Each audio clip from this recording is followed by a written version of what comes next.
I pledge allegiance to the flag of the United States of America and to the republic for which it stands, one nation, under God, indivisible, with liberty and justice for all.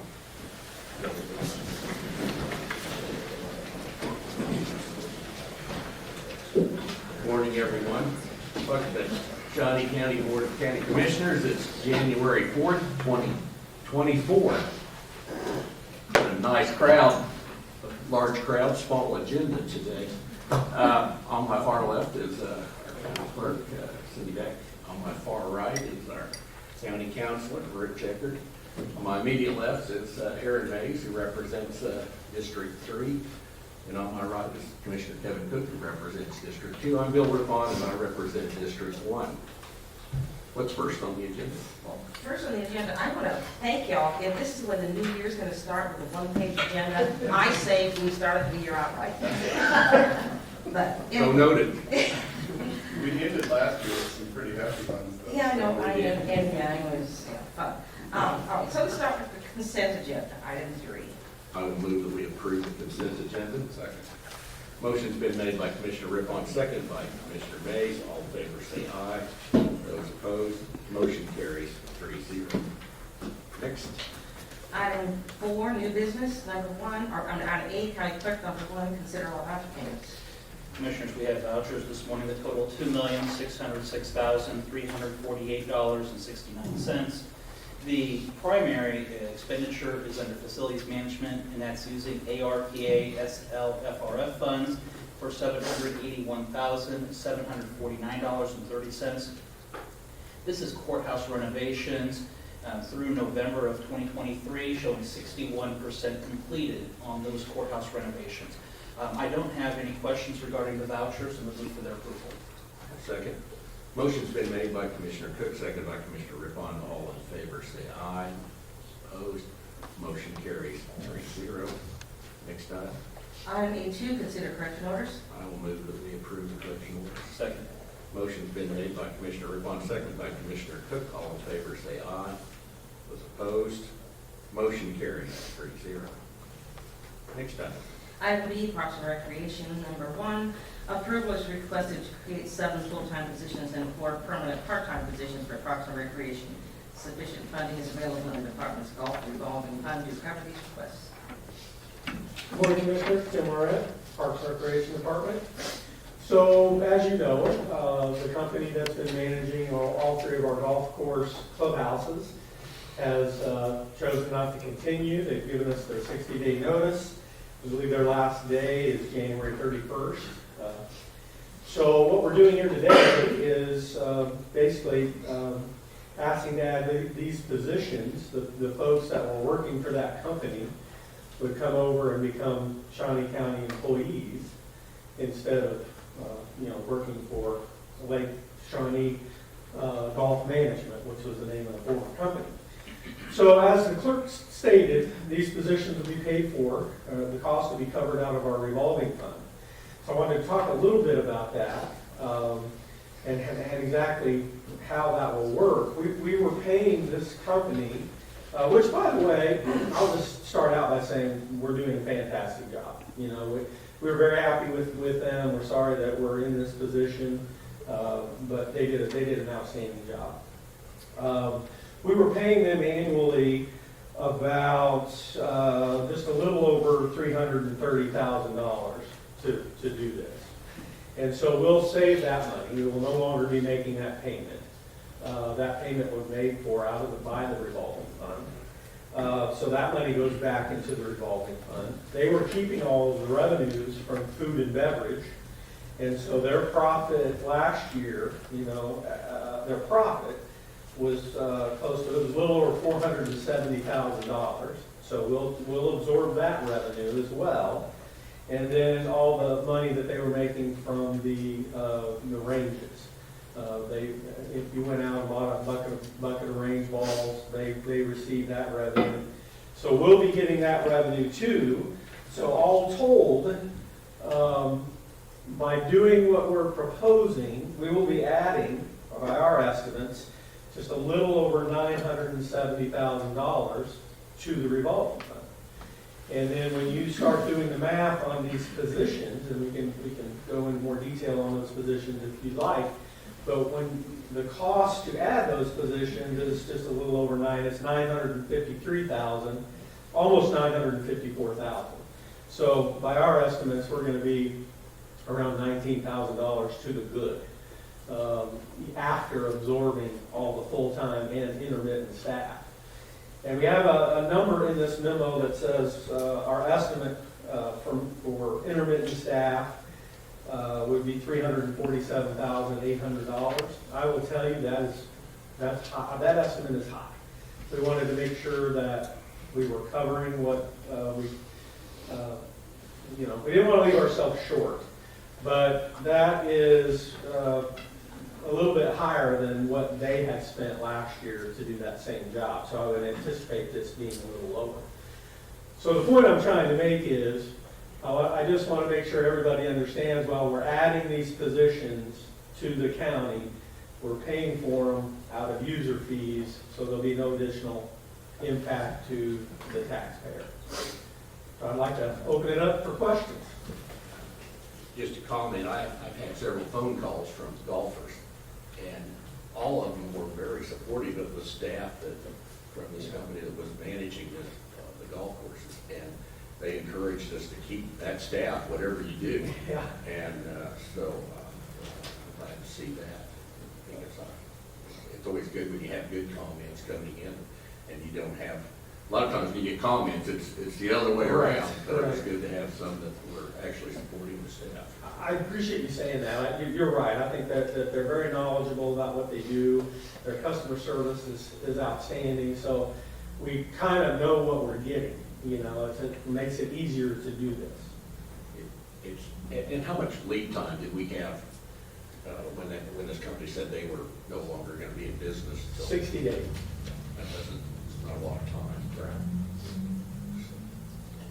Any other questions? Just a couple. Again, I've heard the same. I've had calls from golfers.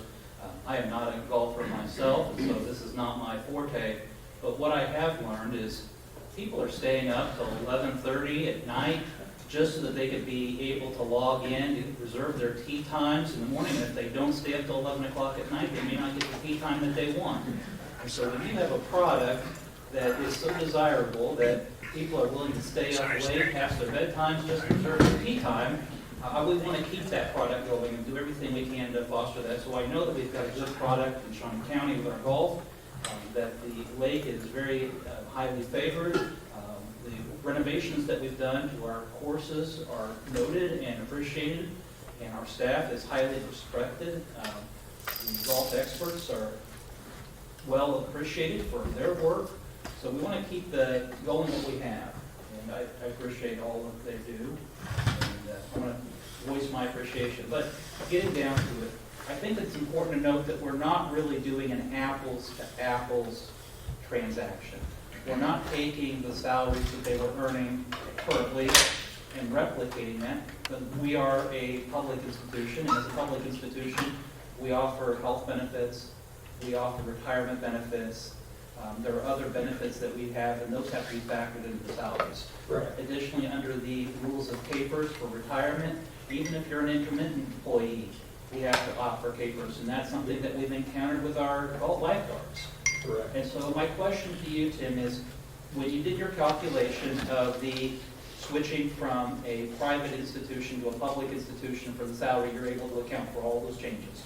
We absolutely are. This has really been a team effort from a lot of people in this room. We worked very closely with the county counselor's office on this. We've worked with HR to make sure that the figures that we put in this memo are accurate and that they do include benefits.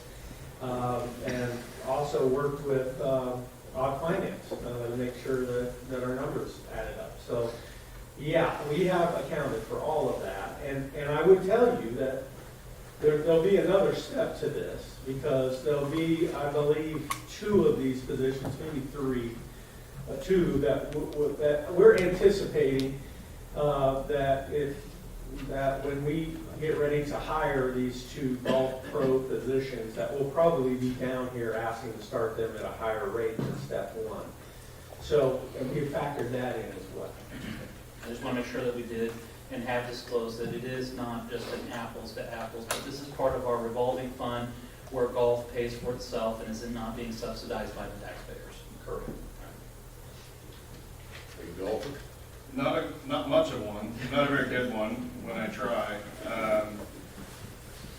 Tim, I think like my concern with this, actually I have several concerns. We've talked about Yeah. this before. I have a big concern about the time in which this is happening. This is very fast.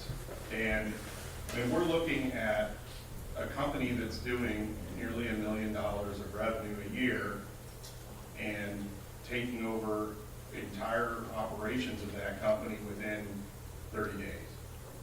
It's really fast. And, you know, I haven't even seen a P&L for the company to like, I mean, you've told us the numbers on this, you know, Sure. the bottom lines are, you know, I guess, but at the same time, when we're looking at, I mean, $19,000 of in the black is a really small margin of error with revenues that high. But then you also have to figure in that we're gonna have to take on the FF&E of the company, which we're gonna have to purchase from the existing contractor. And then Some, correct. right, but then there's also the HR hours that we're gonna have to put into hiring these intermittent employees and stuff, sort of similar to, I mean, they're seasonal, so be not unlike what you guys do for pools and Correct. whatnot as well, but at the same time, I still have a lot of questions about all this, and, I think we used to do all this stuff, didn't we, in-house, and then outsourced it? I believe that has to be true, that we did do that. I think, I know that prior to the merger, I think the city was contracting with somebody to run Cypress, and the county may have been contracting with somebody else. I don't know fully of the history. But yes, I'm assuming prior to that, we were doing it ourselves. I have additional information. I don't know that really answers your questions, though, about, you know, exactly what we made on driving range, you know, and those sorts of things. We don't have a concrete number right now on the furniture and the TVs and the concession equipment. But the estimates that we've received are they're not much. I mean, in the grand scheme of things, I think somewhere under $15,000 probably total. And that's for all three courses. Don't hold me to that. We haven't gotten anything written, but that's been the estimate. I think it's also important to note that while I'm trying to show that we can cover this additional cost from our revolving fund, from the additional revenue that we'll receive, we also, we currently have a balance of over $470,000 in our revolving fund. So there is a cushion, you know, if we need it. I don't anticipate needing it. I don't. I think that, as I stated, I think we estimated our numbers high so that we would have a cushion, a little bit of a cushion. We didn't try to go crazy, but we wanted to make sure that we were leaving ourselves enough to get this done. So I think if anything, you're gonna see that we're actually gonna spend less than what we're proposing. But that's, you know, that's all I can tell you today. I mean, I understand your concern about how fast this is happening, because it is. It's been a quick, you know, essentially it was basically about 30 days ago we got the notice. So. Yeah. Yeah, I think also, you know, as was mentioned, we're all really happy with the performance of the contractor, and the job that they've done in hiring their staff and, you know, having adequate inventory and good concessions and things like that.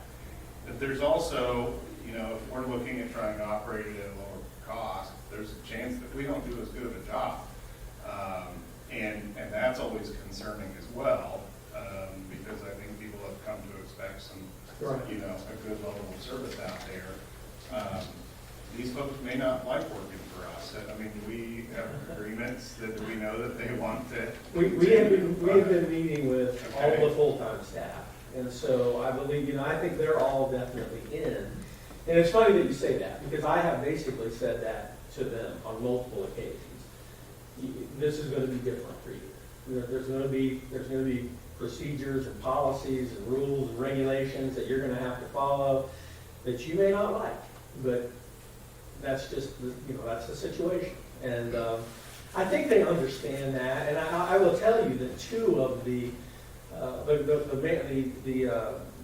golf operations manager position and one of the pros, Penny, that works out at Cypress Ridge, have worked for municipalities or other courses, so they sort of understand, I think, what they're getting into. But again, we have a lot of interaction with these people now. We weren't their supervisors, but we were definitely involved. We were meeting with them on a regular basis. I have Josh Mikey here, who oversees the golf division, and between Josh and Carrie, our golf maintenance supervisor, Carrie Golden, they're talking with these people every day. So I really feel pretty confident that we'll have a seamless transition. I think, but you may see some differences in the amount of merchandise that's on hand. We want to make sure we've got a nice selection. I think under the former management, sometimes it was so full of stuff that you were kind of, it was hard to actually walk around in there. So you may see a little bit less, you may see a little change in that area, but from a golf operations standpoint, when they walk in and they're greeted at the door and their tee times and everything else, I think it's going to be pretty consistent with what we have now. I guess I look at this and I still have more questions, and I don't know that I feel comfortable voting on it today, to tell you the truth. So, I know that this all ends at the end of this month, right? Like, is when the contract is up? It does, and just let me throw this out. If what you're voting on today is to start the process of filling these positions, and on my timeline, if we do this today, based on everything that all the regulations and the procedures that we'll have to follow, we will have these folks on January 29th. The contract ends on the 31st. So we feel like there's a little bit of a pressing need to move forward. However, if you approve this today and allow us to start the process, we can come back next week and talk more about it. I mean, we're not going to have anybody hired. It's got to be posted for 7 days. We can wait. My concern, though, is if we don't start this process, then we're not going to have anybody on when that contract expires. We're not going to have any employees to run those 3 courses. Obviously, you guys can do what you want, but I just want to make sure you understand where we are on this process. Well, I guess the other option for this would be to, put it out an RFQ to look for another contractor. And that would be the other option here. And that hasn't been talked about really. I mean, I know you guys have talked about it internally. We have, yeah. But we haven't talked about it here. What was the thinking behind not doing that? I know just the timeline is all we were. The time. Well, there's really 3 factors. The timeline definitely played into it. The amount of time we had to get that done. The fact that based on how this went down the last time, I wasn't here, but I did have some conversations with the former director, John Knight. I did actually talk with Betty Griner. She was heavily involved in that. They didn't get, who knows what we would get now, but in the last go-around, they only had, I believe, 2 companies that were willing to do what this arrangement, where they just took care of the clubhouse management. that most of the companies that do this, if you look around at other golf courses that contract it out, it's for the whole thing. They want the maintenance, they want everything. They're gonna run the course, all of it. I think we do such a phenomenal job, and we've made so many improvements, even in the short time I've been here. I don't want to give that up, I'll just be honest. I think we do a tremendous job of running these courses and maintaining them at a very high level. And I think we can do it cheaper than we would do it contracting it out. So there's that. And then I think the third piece is what we've already talked about. We know what we're getting with this staff. I think that it's not like we're just hiring people off the street and we've got to train them, in the next 30 days. These people are going to hit the ground running. They know what they're doing. They're going to continue to do that. And so from our standpoint, this was the most seamless and efficient way to move forward. And I know when we talked yesterday, and I'm sure that I've got some of these staff are listening to me now, and they probably wouldn't want to hear this, but if a year or 2 years down the road, we look at this and go, this isn't working out like we hoped, there's nothing saying we couldn't do that. We could still do that. Of course, we would have hired staff, so that would be the bad part. But I just don't anticipate that happening. I really don't. I feel very confident that this will work. We haven't touched on it, and I don't want to drag this out any longer than I need to, but we have been working with the PGA. They keep statistics on what people are paid in the golf industry, how these golf courses are structured and organized. And we asked them to give us a little information that, because we've got this other piece that we haven't talked about where we're going to come back and ask to handle the merchandising end of it. But, the 37 counties in America run their golf courses the same way we're proposing to do this. That doesn't sound like a lot, but they didn't give us any municipalities, any cities. They only gave us counties. I know that there's 4 courses in Wichita that are doing exactly what we're doing.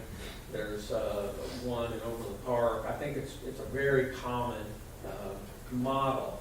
And I think we're actually one step ahead of a lot of those folks in the fact that we operate out of a revolving fund. Wichita doesn't do that. Their golf is paid for out of the general fund, so they don't have, it's not paid for by user fees. So I think we're a step ahead of them even already. But, yeah, I don't know that there's anything I can say today to make you feel 100% confident, but I just want to give you as much information as I can. Well, let's talk about, obviously, I don't want our golf courses to have any interruption in operation. Obviously, if you are going to have it, this is the time of year where that's probably the best time to have it. If this happened in June, we'd be in big trouble. Yeah. What could we do on a temporary basis to, continue operations for another 90 days and under our management, and then look at the options a little more in depth in terms of sending it out to see what kind of response we get. Yeah. I think that, in my mind, and maybe someone has another idea, I think the only thing that we could do is ask the company that's currently doing it to give us some additional time. Now, he has said early on, it's been a while since we talked about it, but he did say that earlier, that he would consider it if we needed it. So we could certainly ask. But I think at the time that the comment was an additional 30 days. And you're right, the timing is probably about as good as it can get, but it's there's a whole lot of moving pieces. So from a food and beverage standpoint and merchandising standpoint, it's going to be slim pickings during that time, because he's not in a position where he's going to want to be stocking up a lot of inventory when he knows he's not going to be here very long. So if you've been to any of the courses now, they're empty. He wanted to make sure he could sell as much of his merchandise as he could before he left, and he's done that. So, and that includes a lot of the food and beverage. Sure. But the product that we're selling is the golf. And I think the folks that go out there, if they knew that they weren't Sure. gonna get as good of a sandwich next month, would probably be okay with that. And as long as the golf is still there, I think, Yeah. you know, for 30 days, I think that will buy us the time to negotiate the FF&E, you know, because we're gonna have to get the driving range equipment for all 3 golf courses, the kitchen equipment, all of that stuff we've still got to figure out. But, I mean, that's kind of what I would prefer to do, but I'm only one person up here, so. Commissioner, can you break down for us, and again, help educate me, what's the difference between our golf operations and our tennis operations? Yeah. We have Felker Park, we have a Topeka Tennis Association, but the tennis courts themselves are maintained by the county.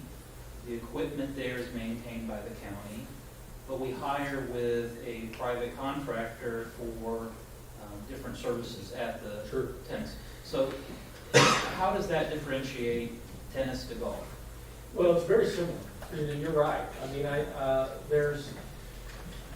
I think probably the biggest difference between the two is, well,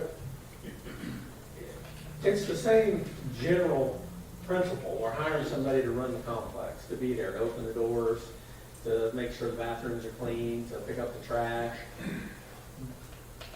At Felker, at Crossover, they're in the past, they've done lessons.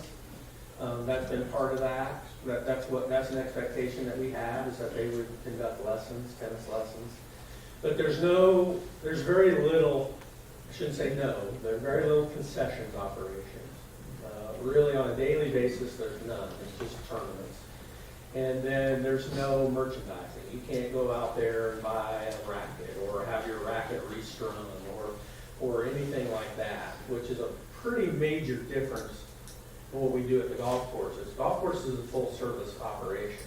There are golf courses in town that we have nothing to do with, that send their people to us to get fitted, to get measured, for new clubs, to get their clubs re-gripped, to do, they might buy the grips at this other club, but they send them to us to get the work done, and we get paid for that.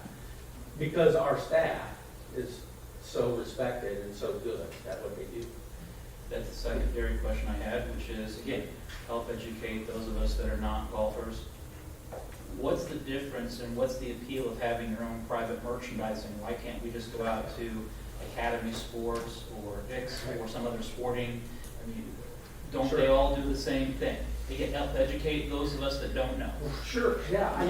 I think, I don't know when they stopped doing this, but, 5 or, 10 years ago, you could go out to Dick's, and I don't want to speak, love Dick's, love Dick's Sporting Goods, but you could go out there and they'd have a golf pro and he could watch you hit a few balls and he could fit you for the right clubs.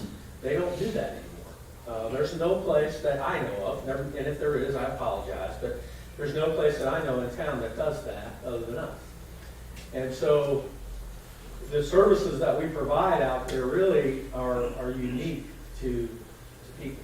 So we're offering a service to the public they can't otherwise get from private businesses.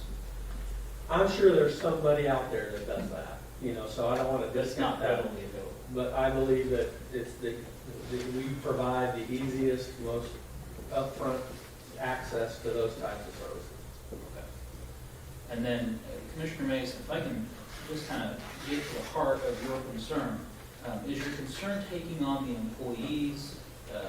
Is your concern that we aren't doing a bid proposal out to see if there's a private group that wants to take this over? Or is your concern more towards how much is this going to cost us once we assume these employees, are we now held hostage on what the furnishings and fixtures are going to cost us? I guess, I just want to make sure I get to the heart of what your concerns are. Yes.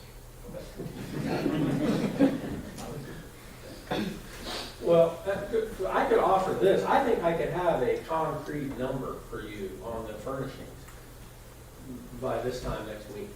You know, if we could start this so that we can get it going, and then I come back later and say, well, we have a problem. You know, he wants $500,000 for all this stuff. I don't anticipate that. Then we say, okay, well, let's step back and let's figure this out. I just get real nervous if we're not moving forward, but you're right, another week, probably not gonna kill us. But it would hinge on whether or not he would be willing to expend it. And I can't answer that for you today. I'd have to talk to him about that. Commissioner Mace, the one concern that I do have is, again, the calls that I've received have been very complimentary of the staff and individuals there at all levels. And in today's job market, there are more jobs available than there are people to fill. And where there is uncertainty, people may say, you know, I don't know if there's going to be a job here next week to do the merchandising or do the concessions or to do the fittings or whatever they may be doing. I would hate for us to lose somebody because they're uncertain as to what we as a commission are doing. Is there going to be a job there in a month? And if they're looking at, well, I can go work for a restaurant, and I know I'm going to have a job at the restaurant, and then we lose them, we can't get them back. Once they're gone, they're not coming back. So if we were to break this down, Tim, into two parts, are there assurances that you could give to the employees to say, don't do anything drastic for a week, don't, you know, if this is delayed a week, is that going to throw off your timeline to be able to have them on the payroll at the beginning of February? It would, I believe. But I think that would take the 29th off the table, probably. Yeah, Josh is shaking his head, yes. All of that delay is related entirely on whether or not they would be willing to extend. Because if they won't extend, then they won't be, the folks won't be getting paid. And we'll have to pay him something for that time, you know, so that would all need to be negotiated pretty quickly. We're paying them about $30,000, $28,000 a month to operate, and I don't know off the top of my head right now whether if he can pay everybody with that amount for 1 month. So if we don't do this today, is there a possibility that there won't be golf courses open in February? If he said no, I'm out, I don't want to do this, there is a possibility that we would have to be closed for a while.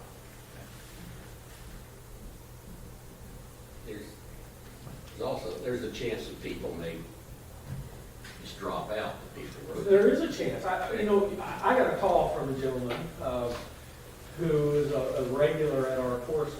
I think he plays at Cypress more than he does the lake. Who basically implored me to meet with the staff.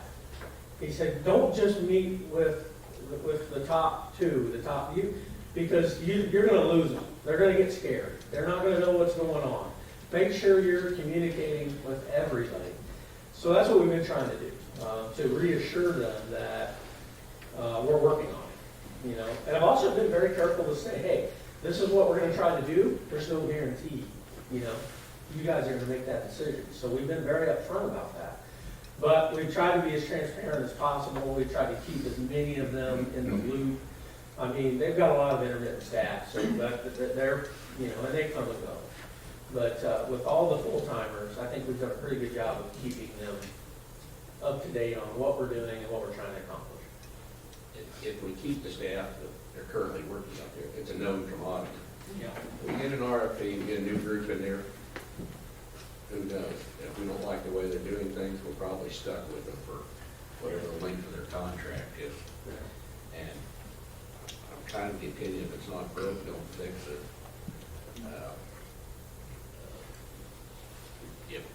No,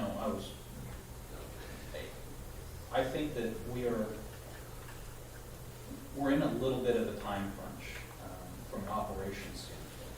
That's the pressure that I think that we're looking at from a commissioner standpoint, is that we're put into a position where if we don't approve it, operations may not be functioning. And so you're putting us in a bit of a, not you, but just the whole is putting us into a time crunch.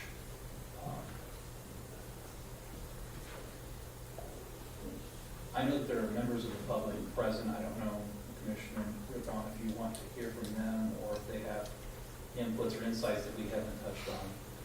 I would, yeah, I'd be in favor of listening to people. If there's someone here who'd like to speak, there's a gentleman over here. Give us your name when you come up. Okay, if I can walk up there. My name is Richard Rouser, and I've been a member out there for a little over 35 years.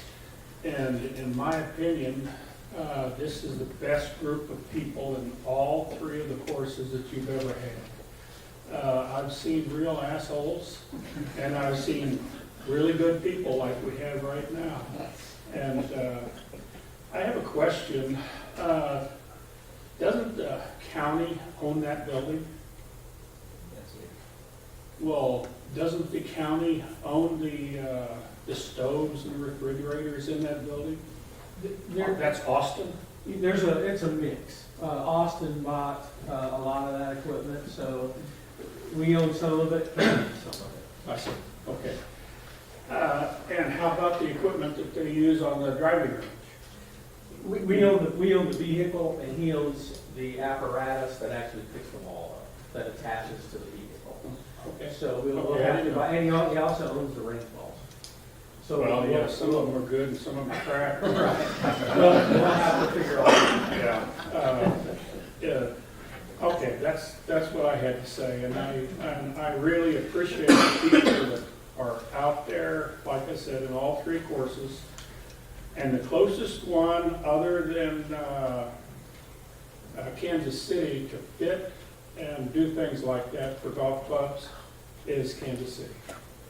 And I don't know if Firekeeper out there does it or not, but that's out of my price range. I'm just a poor old retired printer, so that's what I had to say. Thank you. Thank you, Richard. Another gentleman back here. Paul. Paul Buzianis, and I got a question is, why would you want to change something that's working so good? I mean, I play there 5 days a week, and everybody on the staff runs the place great. Austin's never there. Scott always ran it, the inside. They do the cooking. They maintained all the equipment in there. He might have bought it, but they know everything. They know all the operations. So why change something that's really working perfect? The people love playing there. You got 200 golfers that belong to the men's club. You don't want to lose them. That's a lot of money. And we're making money for you guys. So why change it? We don't need a contractor. And if they're not running good, let it go a year, and they'll go back and get a contractor. But I wouldn't change it. It's really doing a good job. Thank you. Paul?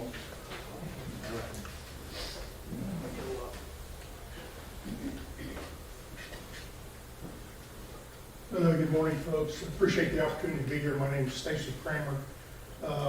I'm here as a personal golfer, but also as the director of the Tee Golf Association. So I've had the opportunity to do that and run that for quite a few years. So I just felt the need to speak. Certainly I can echo the sentiments of these folks that have spoken. To Commissioner May's point, none of us golfers are as good as we really think we are or want to be, just to your point. But also, Commissioner Cook and Rip had mentioned about the calls from golfers. I'm going to guess that's probably just the tip of the iceberg, maybe is how the golfers feel about the current situation and how it's in great shape, which these gentlemen echoed here. And I would echo that. I work with these courses for tournaments, which we put on each year, and they've been very cooperative. That would be Penny and Scott and the supporting staff there. So I would just think if we added another, like a consultant, that would just add another layer Of course, they're gonna want to get their profit, which I think would cut into the number that Tim addressed as well. So, again, I don't want to wear you out, appreciate the time, but I would echo some of these earlier sentiments of ours as well. So, again, appreciate the opportunity and the discussion. Thank you, Mr. Graham. Anyone else? Tim, one other question. Yeah, I'm sure you checked into other golf courses and what they're using for management. What, if we were to put an RFP, how much interest do you think we'd see out there? I mean, there's probably not a lot of companies that do this. There aren't a lot of companies, and I do think that the big ones, the ones that, as we did a little bit of research, and we didn't do exhaustive research, but we basically, in the Kansas City metro area, and a few other spots, the companies that were doing it were companies that were doing everything, So we didn't find anybody that was just doing the clubhouse operations piece of it. They want to do the whole. They want to just run the course, top to bottom. They want to be taking care of the greens. They want to be, doing all the maintenance. They don't want to be doing just the front end. So yeah, I don't know what we would get. We might get somebody. We got Austin, when we did this. I wasn't here then, but as you've heard from these folks, he's done a fantastic job. I hate to see him go. But he is right. Nothing, Austin was sort of behind the scenes. Austin was the guy doing the book work and making sure that everybody that was out front was doing their job. So, and the golfers weren't seeing Austin that much. They're seeing Scott and Penny and Patrick and the folks that we're trying to keep. So. Yes. So I guess, everybody seems to be really happy with the way things are right now. And this is a change. Sure. You're going from the current contractor running things to us running things. It's going to be different. Is there any kind, I know that we're involved with the golf course operations on a regular basis anyways, but it's been how many years since we did the food and beverage and the merchandising and the driving range upkeep? Obviously the employees that are there can continue operating as they are, but somebody right now is making their schedules, assigning their duties, things like that. So let me talk a little bit about that. I think Austin obviously did some of that. But one of these gentlemen made the point that Scott was basically the guy doing everything. That's not fair to Austin. Austin was doing a lot of things, just things people weren't seeing. But Austin and Scott worked hand in hand. I think Scott has been a wealth of knowledge for us as we've gone through this for the last 30 days. Scott's the one that brought this model that we're going to try to make happen where the pros handle the merchandising. He's the one that did all the research for us on with the PGA, information. So I think while you're right, it is going to be a change. I think that they're going to make it pretty seamless, and plus, I think we're pretty great right now. I don't think we're going to have any problems. I feel really confident about it. I'm pretty passionate about golf and about these courses and the role that we play, I think, in Topeka. So, and I know Josh feels the same way. We've got Kerry Golden, who has spent 30 years plus in the golf industry. As it stands now, Kerry works pretty closely with Scott and Penny already, because those folks are the ones that hear any complaints. If there's a problem out on the course, those folks come in and tell Scott and Penny, hey, you got a problem out here. The tee box on number 9 looks like crap, And so then Penny is communicating with Kerry and his staff. So all of that is already in place. I think that while you're right, it's a change, I just think it's going to be pretty minimal impact on the participants.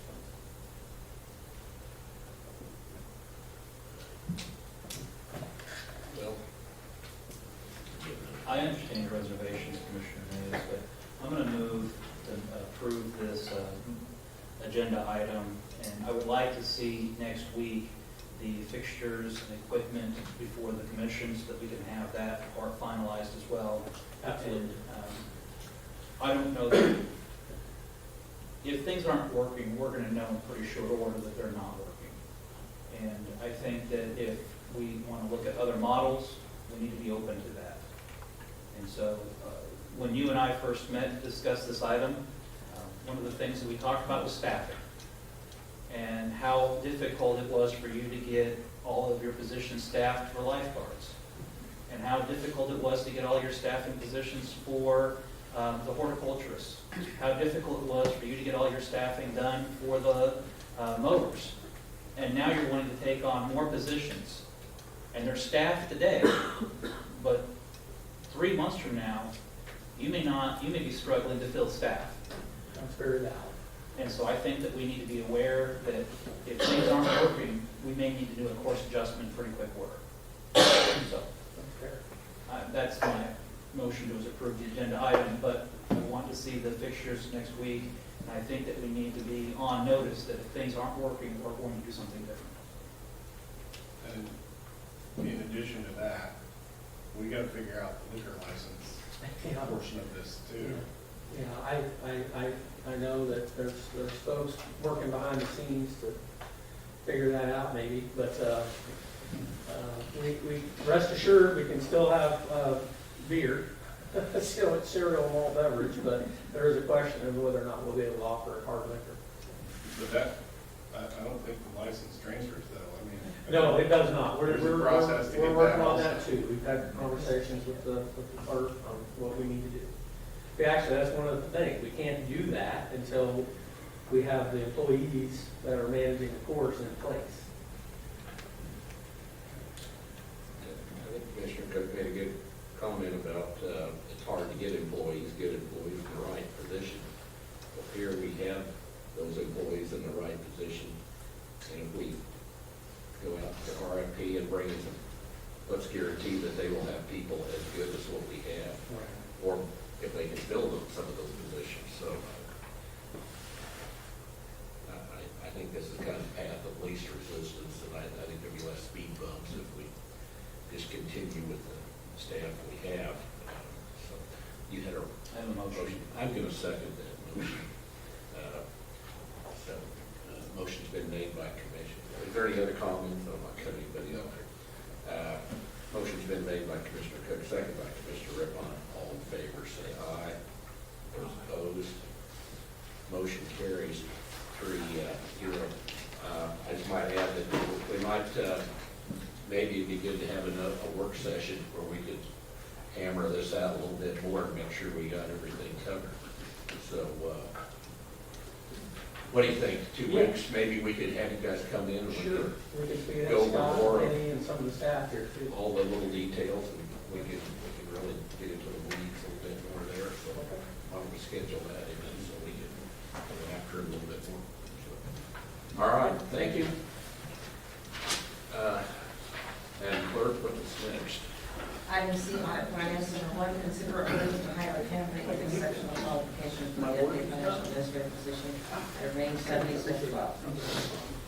Good morning, Commissioners. Jennifer Sauer, Financial Administrator.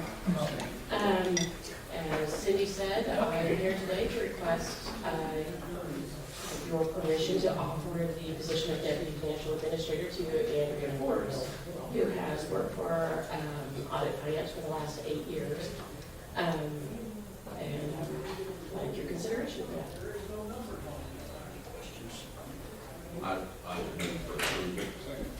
Motion's been made by Commissioner Rippon, second by Commissioner Lee. All in favor, say aye. Those opposed, motion carries 3-0. Thank you. Next item. Item C2, consider authorization and execution of contract C1-2024 with Healthy Hands Humane Society, allocating $146,000 to shelter, feed, and to the extent necessary dispose of stray dogs, cats, and other small animals, as well as dangerous animals at large in Shawnee County for the year 2024. Morning Commissioners, Jennifer Sauer, Financial Administrator. I am here presenting the contract for the Helping Hands Humane Society for 2024. This is the last of our allocation contracts that were approved during our budget cycle. Helping Hands had an increase, I believe, of just $1,000 over last year's budget. I'll move for approval. Can I, you know, Sure. quick Go ahead. also that this number is based off of a formula of how many dogs they bring in from outside of the city limits, if I'm not mistaken. We actually pay them a set amount. It is not based on the number that they treat. I thought when they came for their budget presentation that was how they came to this number. Obviously, we're not paying on a per dog basis, but Yes, this absolutely. number was based off of how many dogs they brought in last year and how much it takes to care for those dogs. They use that, yes, whenever they set their budget request for us. There also is an addition to this contract for the first year where should there be any animals that they have to hold due to a Shawnee County District Court order, that they would be charging us additional for that. Over the last 3 years that when we did research, there have been 0 of those animals. Okay. Yeah, and I guess I said dogs, they take in other types of animals as well, so. Yeah, I'll second. Motion's been made by Commissioner Cook, seconded by Commissioner Mays. All in favor, say aye. Opposed, motion carries 3-0. Thank you. Next item. Item D, Commissioner, number 1, Commissioner Mays appointing Shereen Jones Sonntag to the Storm Update Event Center Advisory Board. Had a vacancy on that board for a little while, and I was told that I had to fill it. Shereen's got a great communications and PR background, and I would move that we appoint her to that board. Second. Motion's been made by Commissioner Mays, seconded by Commissioner Rickon. All in favor, say aye. Those opposed, motion carries 3-0. Next item. Item 5, public comment. Do we have anyone who would like to speak from the public at this moment? All right. I have no one signed up, so next item. Item 6, administrative communications. No one? What? All right. Well, Commissioner Mays, do you have anything to add? Happy New Year. Very good. Can you top that? I think I can. Okay. Ms. Beck, Yes. can you help maybe talk for just a moment about, to clarify those that are watching or those that are reporting, on the difference between a homestead exemption through the state and what the city of Topeka administers? I know that we fielded a couple phone calls this week from individuals that were trying to figure out who to talk to about homesteads. The state of Kansas has a homestead exemption program that has been in place for, I don't know how many years, many years. And that, they can apply for that. They can come to my office to apply for it. They can go, when they file their taxes, sometimes they can do it with their tax account. They can go to JAAA. They can go to the state of Kansas to apply for it. And the qualifications are on the back of the tax, or their tax statement. There's all of the different programs that the state of Kansas has. Now, just after the first of the year, City of Topeka began their, they call it a tax rebate program, and it is specific just to the people that live within the City of Topeka. I think they have to be over 65 years of age. They have to have lived in their home for 5 years. And the rebate only applies to the City of Topeka portion of their taxes. We were told that they need to contact the finance department. I could give you the number, but I'm pretty sure I would not have it right.